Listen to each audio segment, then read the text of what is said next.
Hudson's Bay, famous for its decidedly simple but iconic 6- and 8-point blankets, is as hot as a blowtorch. Hudson's Bay is reportedly in talks to inhale U.S. luxury titan Neiman Marcus, which is struggling to overcome a 6% drop in same-store sales, and announced it's blowing off IPO plans, considering options including a sale. Hudson's Bay's monstrous appetite has already swallowed up American retailers Saks, Lord & Taylor, and reports recently they were interested in Macy's.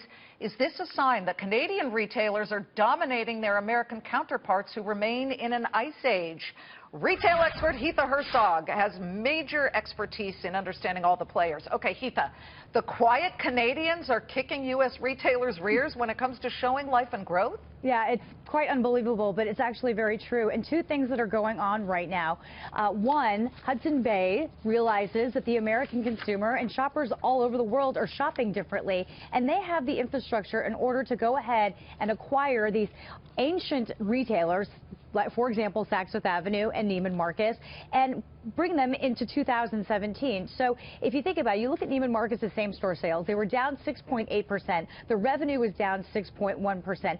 People are not shopping the way we used to anymore. We go online, and now Hudson Bay wants to bring them into, the light, I guess I should say. Also, the executive chairman of Hudson's Bay is a real estate magnate, and this is also a potential real estate play on their part. Neiman Marcus owns a lot of stores. There are a lot of those anchor stores. You go, especially in Texas, San Antonio, other places, in Dallas.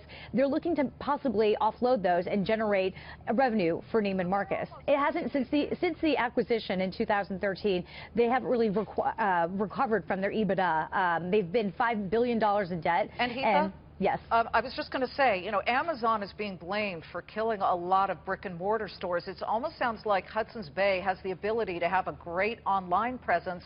And I love how you called Neiman Marcus ancient, because Hudson's Bay has been around since the 18th century. I think they were trading their blankets for beaver pelts. It's unbelievable. But what does it say that this Canadian retailer is able to really heat things up and purchase big U.S. luxury chains? In the end, is this a downward death spiral for U.S. brick and mortar retailers?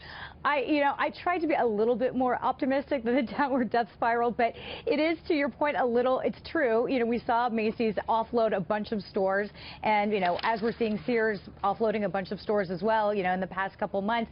Hudson's Bay has that foresight in order to bring these stores into 2017, into the digital age.